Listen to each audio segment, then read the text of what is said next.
Tonight, the race to become prime minister enters the final 2-week stretch. We will lead. We will build. Mark Carney is hiding again. With time running out, the jabs pick up as leaders try to make their case before going head-to-head. The debates will have to shift things dramatically. Where the campaigns stand right now. Why Canadians are going to pay for the U.S. China trade war. It stopped me dead in my tracks. Where you can expect the most dramatic price hikes. And a Canadian comedian with a unique sense of Canada's political climate. Here we are in Finland Falls, Ontario, St. Laurent, Manitoba, Prince Rupert, British Columbia. My conversation with Jonny Harris. From CBC News, this is The National with Ian Henemansing. Time is running out for leaders to try to win your vote with the federal election campaign now entering its final 2 weeks. Tonight, the two frontrunners are directly addressing voters on a popular French-language talk show. Their appearance coming days before the only two debates that will feature the 5 main party leaders. Then this Friday, advance polls open, and Canadians can begin deciding who will become the next prime minister. JP Tasker now on the state of the race and the messaging from parties in these crucial final days. Good to see you, Mac. With about 2 weeks left in this election campaign, some Canadians say they still don't know which way they'll vote. Traditionally, I'm someone who aligns more so with the NDP on a lot of issues. But the reality of the situation is it looks like a 2-horse race at this point. I'm undecided yet, and I'm waiting for the debate of all candidates. Who's ready to vote for a change? Conservative leader Pierre Poilievre is leaning on one word to draw more support: change. Only a new Conservative government can bring change. We cannot afford a 4th Liberal term. Canada deserves better. Canada deserves change. In his pitch before this week's leaders' debates, Poilievre is urging people to turn the page on the last Liberal decade, promising a laser focus on cost of living issues if elected. Mark Carney is hiding again today in the middle of the election campaign he called. Mark Carney has been off the campaign trail for much of the last 3 days. Part of that time spent dealing with the U.S. tariff threat in his role as Prime Minister. Look, if the United States doesn't want to lead anymore, Canada will. Carney is headed into the final stretch, selling himself as the leader best placed to take on Donald Trump and help stabilize a slumping Canadian economy, saying he needs a majority to do so. We need that mandate because Canada's facing the most significant crisis of our lifetime. The CBC News poll tracker suggests the Liberals have a 6-point lead over the Conservatives nationwide, and the NDP are in a distant 3rd place. If you're a Conservative supporter and you're looking at the polls, you might be pretty upset, pretty disappointed. With time ticking down, every opportunity to reach voters is becoming more consequential. So that means that the debates will have to shift things dramatically in a way that we haven't seen in a lot of elections. The leaders have a chance to reach a huge audience with this week's debates. In the last election, more than 10 million people watched the leaders square off in English. Just over 4 million viewers tuned into the one in French. That's why the leaders have a lighter campaign schedule over the next few days. Debate prep is in full swing. And JP, voters will have a chance to cast a ballot actually later this week. Yeah, this is such a crucial week ahead. The French debate is on Wednesday. The English one is on Thursday, and then the advance polls open on Friday for 4 days over the Easter weekend. Millions of ballots are typically cast in that early voting. Ian? JP Tasker in Ottawa tonight.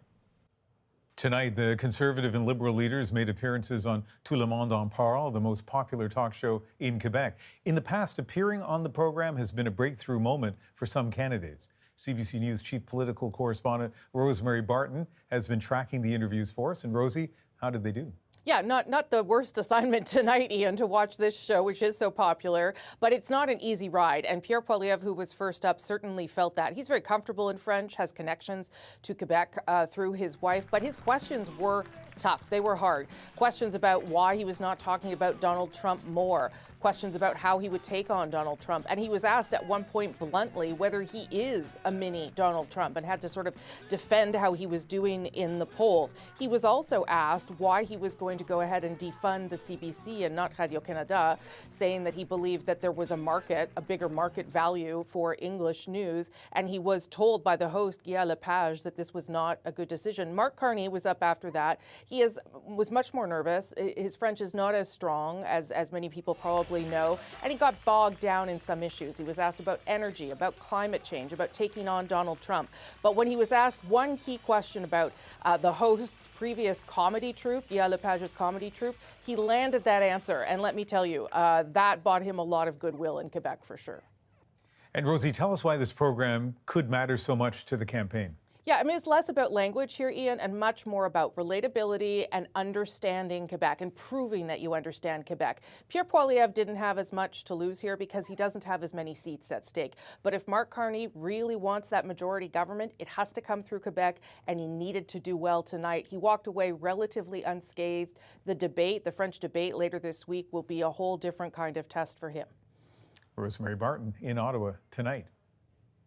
There are new election promises tonight from the Conservative and NDP leaders. Jagmeet Singh pitching for more help for Northern Ontario. And before his talk show appearance, Pierre Poilievre said he'd tighten accountability rules. I'm Kat Tunney covering the Conservative campaign. Leader Pierre Poilievre returned to Ottawa, taking aim at Mark Carney's credibility. If elected, Poilievre says he'll require any political advisor who stands to gain financially from their advice to register as a lobbyist. A clear jab at Mark Carney's background working for Brookfield and advising the Liberals. Now, Carney has always maintained that he's followed the rules, both as an advisor and now in his current role as Prime Minister. The attacks on Carney come as polls not only suggest that the Liberals are leading, but that Canadians have a more favorable view of Carney than Poilievre, meaning he has some work to do to convince them that he's the person to lead the country. I'm Olivia Stefanovich covering the NDP's campaign in Toronto, where the party doesn't hold a seat, but it's trying to breach the Liberals' fortress, targeting downtown, where New Democrats say their record of securing life-changing social programs resonates with voters. It's also a message NDP leader Jagmeet Singh brought to Northern Ontario, a region where the NDP used to have historic strongholds, but major changes to riding boundaries and the decision of two longtime incumbents not to run again have put it at risk. Singh visited Timmins, Ontario to announce his Northern platform. Although it's not costed, it contains a list of issues that New Democrats say they plan to fight for, including lower grocery bills, building more homes, and filling doctor shortages.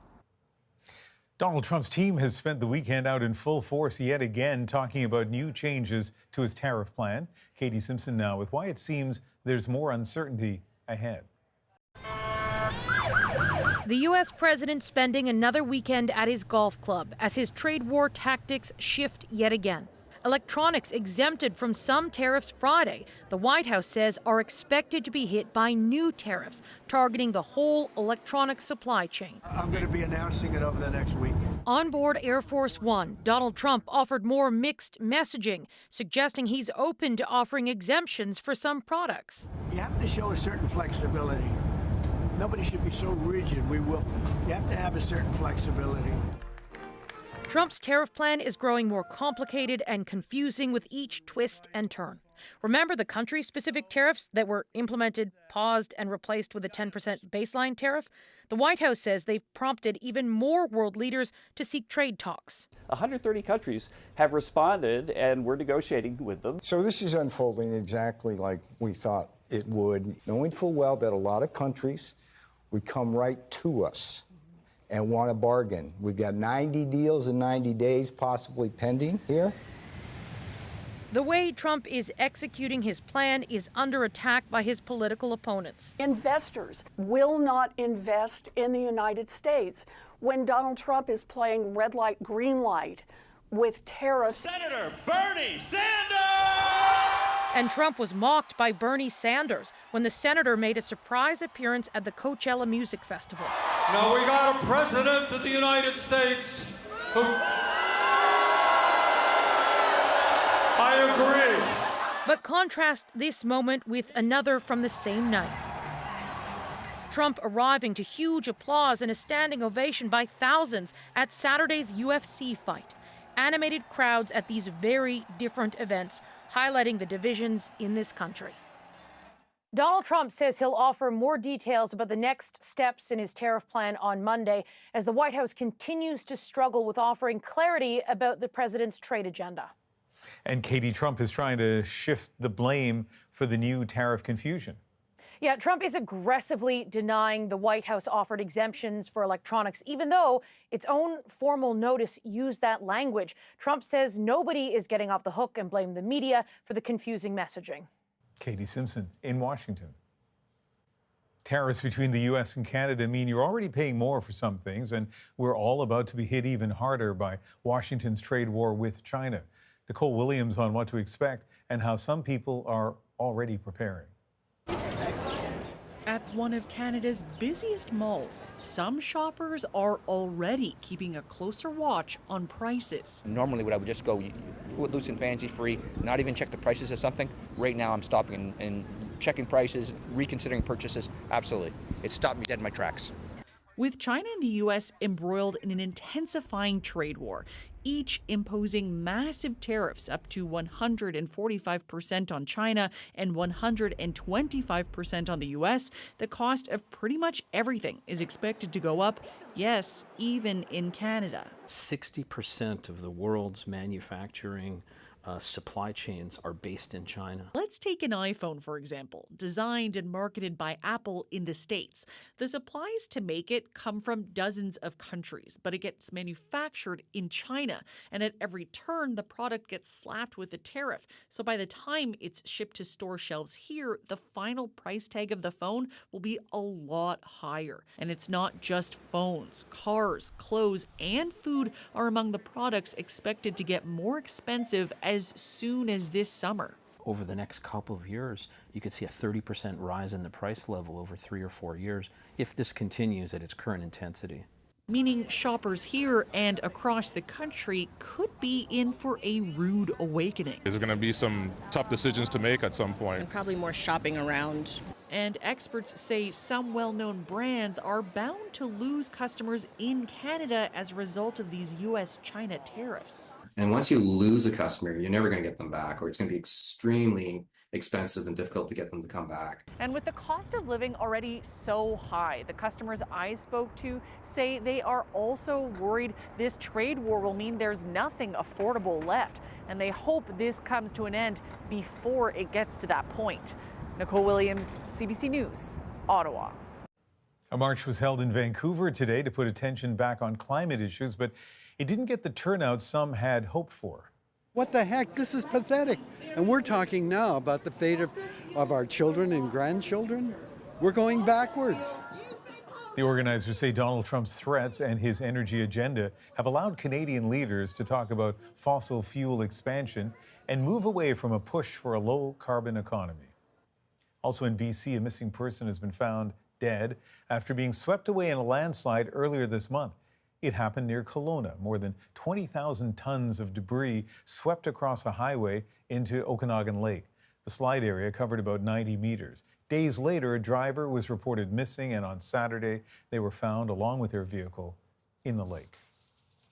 Dozens of people have been killed after a Russian missile strike in Ukraine that hit as civilians were out marking Palm Sunday. As Briar Stewart shows, Ukraine says this was the deadliest attack this year. And a warning, some of these images are disturbing. The strikes and the horrifying moments after. Ukraine says 2 ballistic missiles hit Sumy's busy city center, killing at least 34 people and injuring dozens of others. Some of the victims were aboard this bus. Others were on sidewalks and in cars. Some making their way to morning church services for Palm Sunday at the time. As rescuers desperately searched for anyone who could be saved, family members crouched beside the dead. It is horror out there, said this man. I was in my apartment at the time and was thrown by the explosive wave, said this woman. This was the deadliest civilian strike in Ukraine so far this year. It comes as Russia has been ramping up attacks on Ukrainian cities, resisting pressure from Washington to agree to a ceasefire. So, there's a point at which you just have to either put up or shut up and we'll see what happens, but I think it's going fine. U.S. President Donald Trump made that comment on Saturday, one day after his special envoy Steve Witkoff visited Russian President Vladimir Putin. The strike in Sumy has been condemned by several world leaders, including France's President Emmanuel Macron, who said Russia is showing its blatant disregard for human lives, international law, and the diplomatic efforts of President Trump. Відкинула американську пропозицію повного і безумовного. 1 month has passed since Russia rejected the American proposal of a full, unconditional ceasefire, said Ukraine's President Volodymyr Zelensky.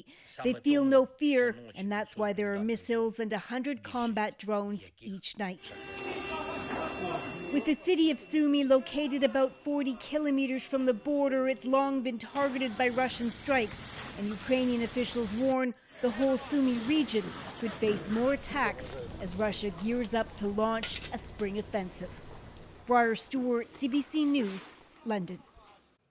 Israeli airstrikes have destroyed parts of the last fully functional hospital in Gaza City. 2 missiles slammed into the hospital just minutes after staff and patients were warned to evacuate. The strike leveled several buildings, including the intensive care unit.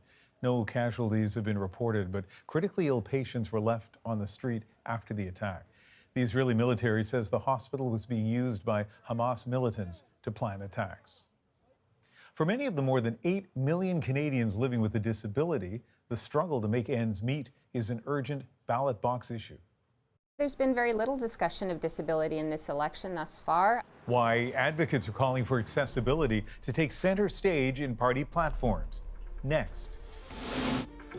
Plus, an admissions test used by most medical schools in the country comes under fire.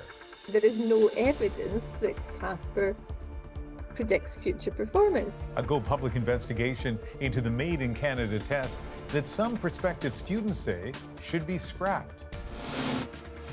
And later, the boss is back. Banff's famed grizzly bear comes out of hibernation. He's probably Canada's most famous bear. We're back in 2.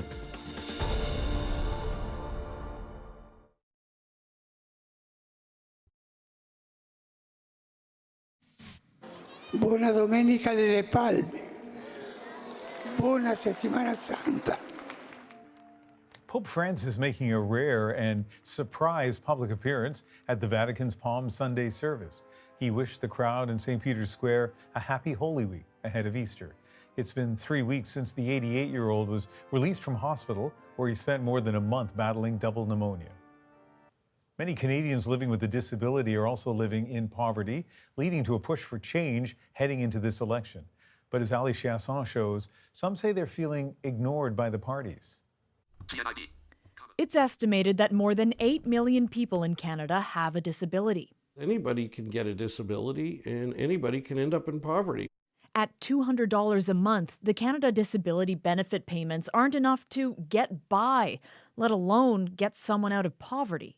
The implementation of the Accessible Canada Act has been paltry, sluggish, and ineffective. A barrier-free country. Retired lawyer David Lepofsky, who is blind, has been advocating for more adequate disability support for decades. We weren't able to get a bill passed that was as strong as needed. Last week, he hosted a debate to hear what the federal parties were promising in this election. Candidates from the Liberal, NDP, and Green parties attended, but no one from the Conservatives. A number of them said, this is my position, but the most I could do is advocate to my party that if we're elected, we should do something about this.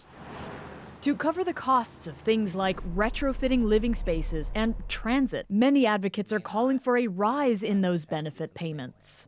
Of $1,000 to $2,000 a month, at least. And they want assurances that provinces won't claw the money back, which is the case in Alberta. So basically what would happen is that it would be the CDB would be counted as income by the province. There's been very little discussion of disability in this election thus far. The Canadian Centre for Policy Alternatives says issues like housing and pharmacare are also accessibility issues. Many pay huge costs attached to pharmaceuticals, assistive devices, so that's a key issue that needs to have greater attention as well. But it's a struggle for attention in a campaign dominated by tariffs and Donald Trump. Hopefully we'll see costed proposals in the last couple of weeks of the election. After all, most of those Canadians living with disabilities are voters. Ali Chiasson, CBC News, Toronto. Prospective students are being turned away from Canadian medical schools, shut out, they say, by the results of a behavioral test. Unfortunately, that was the one aspect where I was below the average. But critics claim there's a lack of convincing evidence the test actually works. Plus, already in serious trouble, Trump's tariffs are pushing BC's forest industry closer to the brink of collapse. A lot of people will get hurt, losing their jobs, losing their businesses. The high stakes for lumber producers and how they're looking to adapt. And amidst a groundswell of patriotic pride, a timely new series on what it means to be Canadian. You shovel your neighbor out, not just because one day you're the one who's going to be snowed in, but because it's the decent thing to do. The National breaks down the stories shaping our world. Next.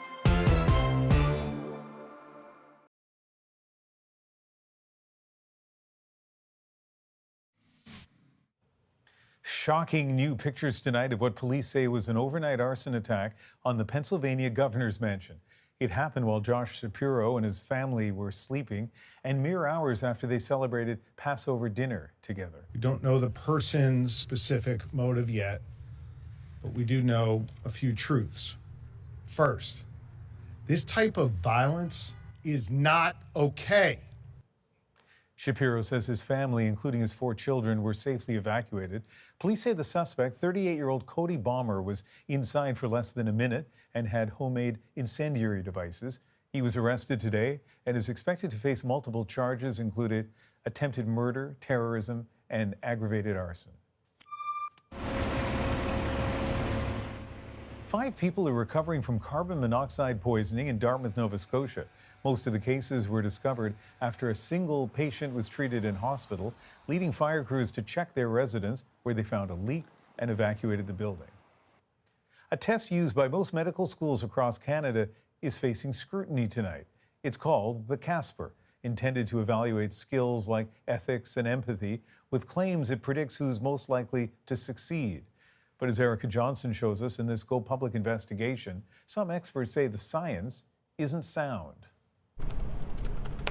Eric Sobey has taken what's called the Casper test twice, hoping to get into medical school. Last year, despite having other high scores required for admission, he didn't make the cut. Unfortunately, that was the one aspect where I was below the average. So I ended up getting screened out. Casper is an online admissions test. Applicants have to say what they'd do faced with a series of moral dilemmas, like this one.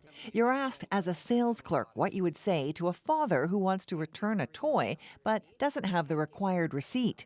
I really need the cash. My daughter came down with pneumonia and I need the money to fill her prescription. Researchers at McMaster University first began developing the test more than 15 years ago. Some of them eventually founded the company, now called Acuity Insights, which claims the test helps schools predict which students will have future career success by assessing an applicant's soft skills, everything from empathy and ethics to judgment and communication. 12 of Canada's 17 medical schools have bought in, many putting a lot of weight on an applicant's score. And now some other programs are requiring the Casper too, like nursing, dental, and engineering programs.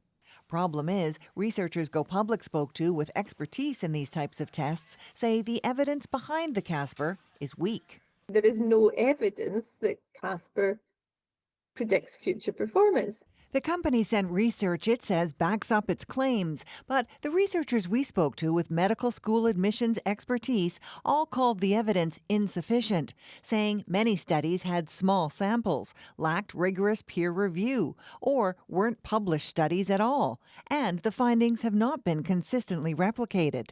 It disappoints me that something is so lacking in scholarship, it's lacking in rigor, robustness, and credibility. No one from Acuity Insights would give an interview, but the company responded at length to our written questions, vigorously defending its product, insisting there's a wide range of evidence to back up its claims. Experts we spoke to say the proof just isn't there, leaving some students to wonder whether they had a fair shot to make the grade. Erica Johnson, CBC News, Vancouver.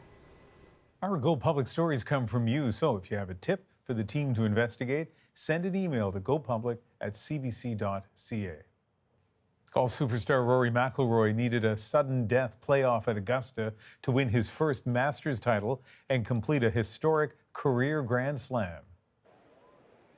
The long journey is over.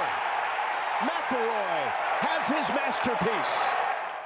That's the moment McIlroy ended an 11-year drought at the majors, becoming the 6th player ever and the first European to hold all 4 of golf's professional major championships. As he walked off the green, the 35-year-old became overcome with emotion before accepting the famed green jacket. Now it's time to dig deeper into the stories shaping our world. Here we are in Dawson City, Yukon. Here we are in Oxford, Nova Scotia. With Canada's sovereignty under Donald Trump's gaze, many are reasserting their Canadian identity. Is showing up. It's respecting that social contract. I sat down with comedian Jonny Harris to talk about the sense of unity and what he's learning with a show that has him crisscrossing the country. But first, A lot of people will get hurt. we're in British Columbia, Canada's forestry heartland. After years of cuts to margins and mills, the timber economy, already on the brink, faces new threats in a trade war. Communities like us and our industries have to look at saying, okay, where are the other markets in the world? But could it be a chance to realign the industry with environmental goals? Lindsay Duncombe visited 2 communities already in jeopardy, now facing an even greater crisis.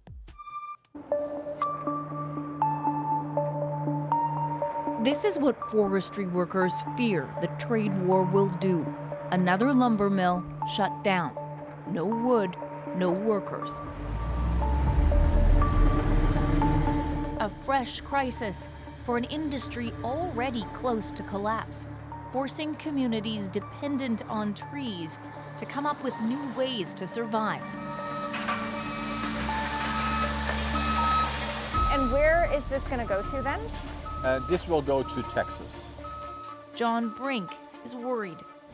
So this moment is hard for you. It is, yeah. What worries you the most? A lot of people will get hurt, losing their jobs, losing their businesses. I'm not afraid of myself, but yeah, a lot of people will lose their companies, especially the small and medium size.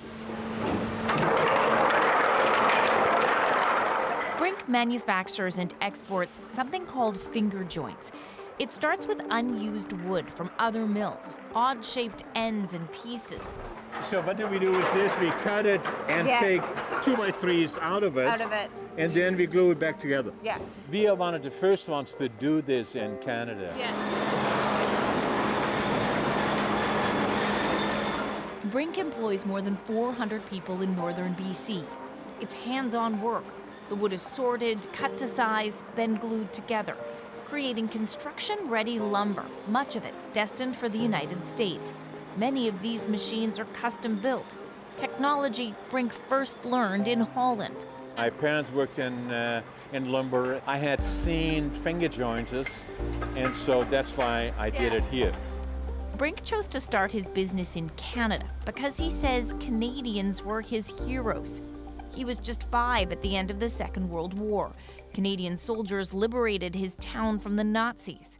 And if I hear the President of the United States talking about Canada like it's just another state, you just speak, no respect, that bothers me.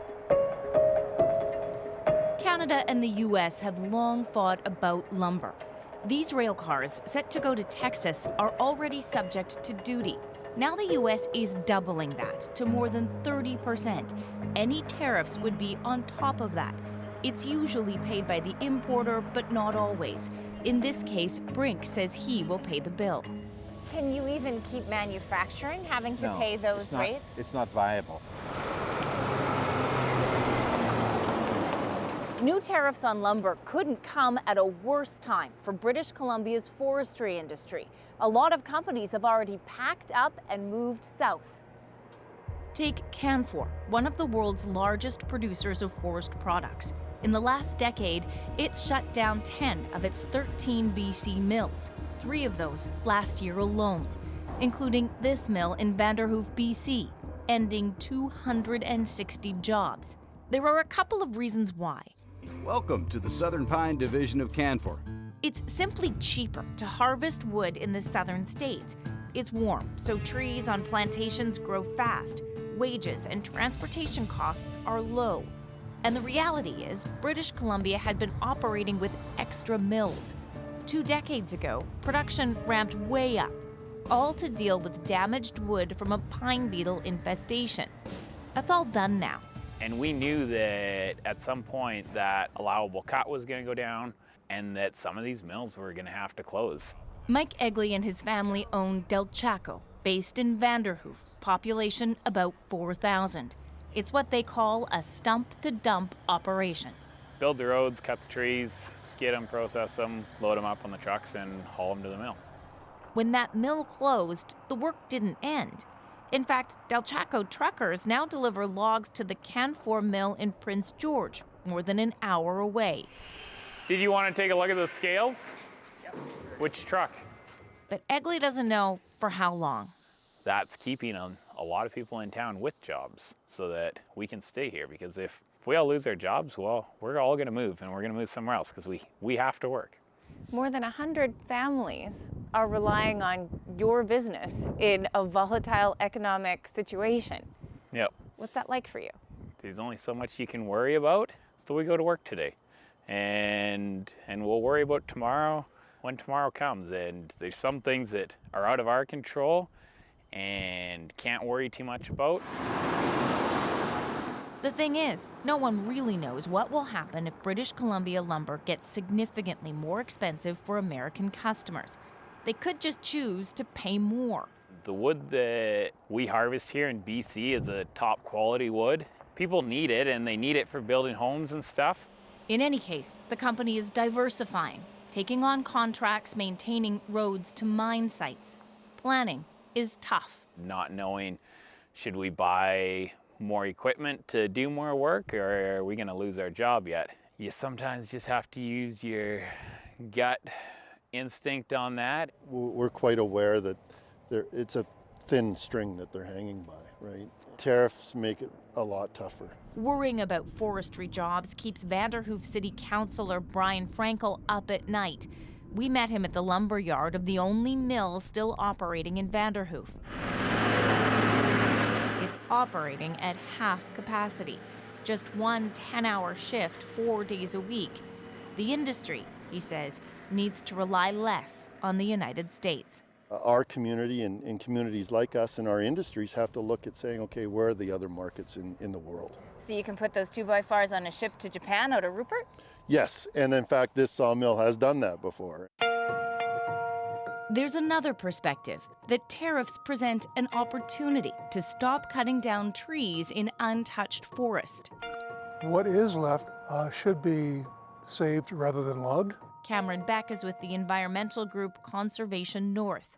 We are destroying the habitat for mountain caribou, grizzly, wolverine, fisher. We know we're driving those animals into extinction. What else are we driving into extinction? And what kind of impact is that going to have on our future, on the future health of our planet and of ourselves? We don't know. He says now is the time to start a new economy, retrain workers for other industries, and leave the primary forest alone. We're throwing them under the bus right now without having a plan to transition to a new economy. Maybe having to deal with this sooner rather than later is a good thing for them as well as the forest. We have to push more of the lumber being manufactured up the value chain here. John Brink says in order for the industry to survive the crisis, any cash the government collects from counter tariffs should go directly to companies like his. I support Canada for repercussion, that if you collect the money from there, then distribute it back to the small and medium-sized companies that got hurt in the process to protect the jobs, even the big ones for that matter. He has big plans too. In fact, he wants to buy up some of those deserted mills and repurpose them to make more value-added products, not just raw lumber. That's where the opportunities are, that's where the future is. So do you mean actually building things, not Yes. shipping it away? No, not sending it to China and they send it back to us as furniture. We should do much more here, and we can, and we have the quality. The saying goes, from crisis comes opportunity. And the crisis the lumber industry is facing is already big and poised to get worse. As Lindsay mentioned, U.S. levies on Canada's softwood lumber imports look set to be doubled. Those rates are expected to go into effect this August. Coming up, crisscrossing the country, he's traveled to more than 100 struggling communities. So this homegrown comedian has a pretty good feel of what it means to be Canadian. Ethically, morally, we're a pretty decent country. Patriotic Pride in the first installment of a new periodic series. That's next.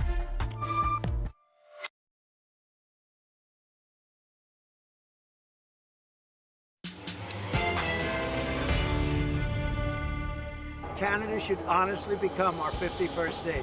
With talk of trade wars and annexation threats, many Canadians are worried. Feeling really anxious, actually, about what Trump and the U.S. Republicans are saying about Canada. But there's also been a surge in national pride. So we thought we'd check in with some notable Canadians to find out how they're feeling and ask what being Canadian means to them. We'll start this week with Jonny Harris, host of Still Standing. For a decade, Harris has been traveling the country, showcasing Canada's struggling small towns. And I know Prince Rupert has a history of a proud union town, but we got to end whale strikes. Towns that are against the ropes, but hanging in there. Still laughing in the face of adversity.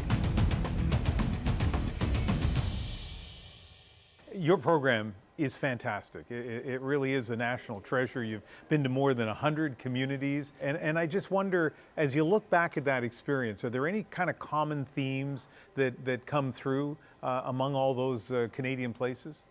Yeah, I mean, it's been an unbelievable opportunity, such a remarkable way to see such a vast, geographically vast country. I'm proud of it in so many ways. I would say that Canadians, perhaps more than anywhere else in the world, have strike a fine balance between individual freedoms and social responsibility. Canadians get the social contract. Here we are in Finland Falls, Ontario. Here we are in Dawson City, Yukon. Here we are in Oxford, Nova Scotia. St. Laurent, Manitoba. Here we are in Prince Rupert, British Columbia. I did bring you a little sample to examine yourself. You shouldn't have. Yeah, I know. Well, there you go. That is some whale poop, not super fresh. So you're shooting the 11th season of Still Standing right now. You're in Osoyoos, British Columbia. And I just wonder, given the political climate, have you noticed any difference this year because of what's going on with the United States as opposed to past years?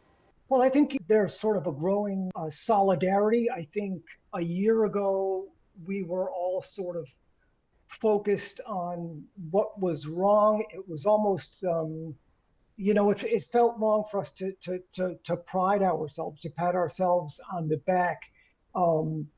There's so much sort of guilt that's expected. And, obviously not everything is hunky-dory, but I feel like right now, it's almost like we've been checked in that we've recognized that ethically, morally, we're a pretty decent country.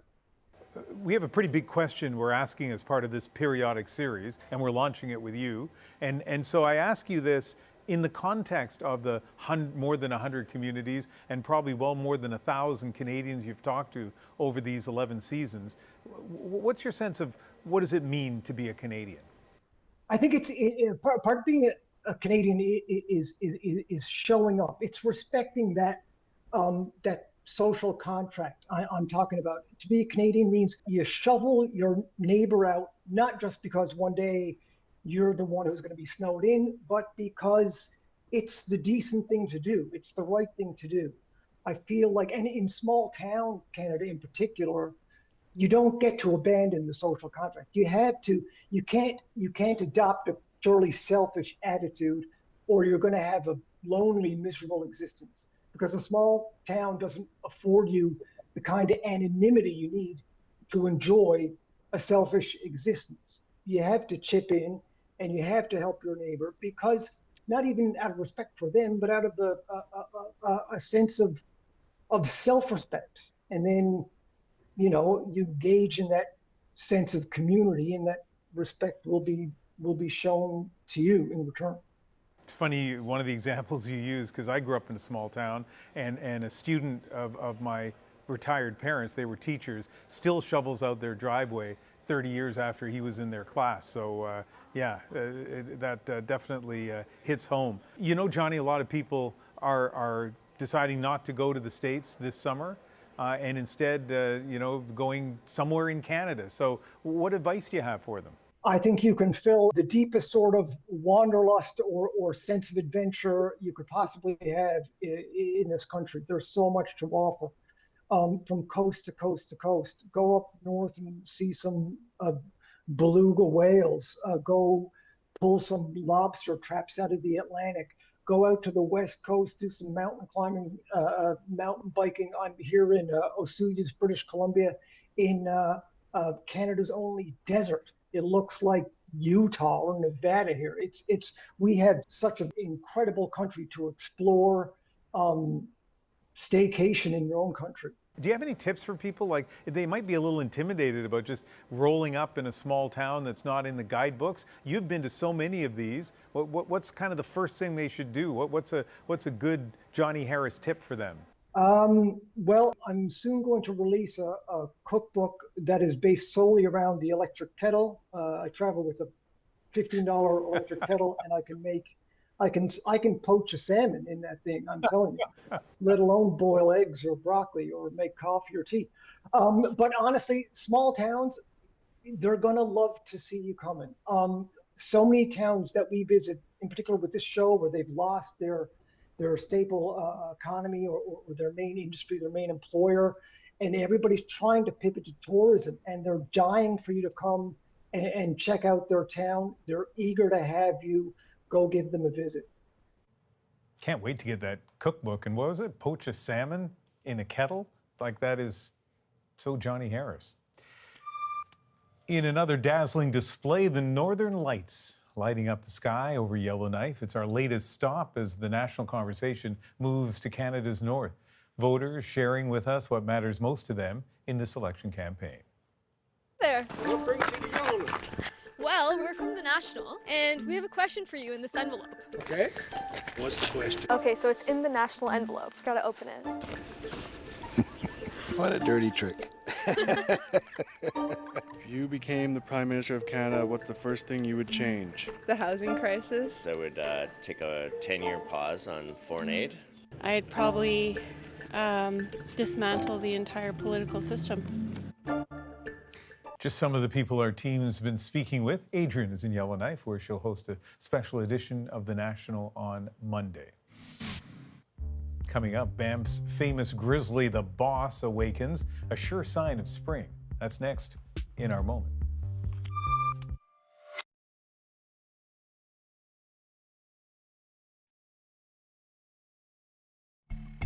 Well, the boss is awake. This image comes from a trail cam in Banff National Park, confirming Canada's most famous grizzly has emerged from hibernation. It is a very Canadian sign that spring may have finally sprung. So tonight, this encouraging glimpse of our famous grizzly makes our moment. He's got legendary status. I mean, this is Canada's bear, and he's got quite the story behind him. Parks Canada caught some images on one of their trail cameras. The boss has awakened, has just emerged from his hibernation, and it's a sign of spring that the bears are coming out. And we have to remember that as these bears emerge, they are food stressed. Bears like this are so important to the survival of the species that we have to be respectful and remember we're in their habitat, not in ours. Last fall, the boss came and visited me in my yard. And when he does look into my lens, I can tell that there's a big story there. He's fathered over 50% of the cubs in the Bow Valley out here. He's been struck by the train and survived. He's probably Canada's most famous bear. It's awesome to know that we've got a bear out here that's survived for so long. A lot of these bears, unfortunately, don't make it to old age, but he's found a way to be an outlier and to, survive. We only have 65 grizzlies documented in Banff National Park. So every bear is so important, especially a dominant male like this. Really is a rock star of Canada. Famous, regal, but as Jason points out, potentially dangerous. So if you happen to be in that part of the country, keep your distance and make sure that food and garbage is kept away, not just obviously from the boss, but all the other bears that are waking up from hibernation. You can watch us anywhere, anytime on the free CBC News app and subscribe to the National's YouTube channel. I'm Ian Hannah-Mansing in Vancouver. I hope you can join me weeknights at 7 Eastern on CBC News Network and for a special post-election debate cross-country checkup. That's coming up on Thursday night. Good night.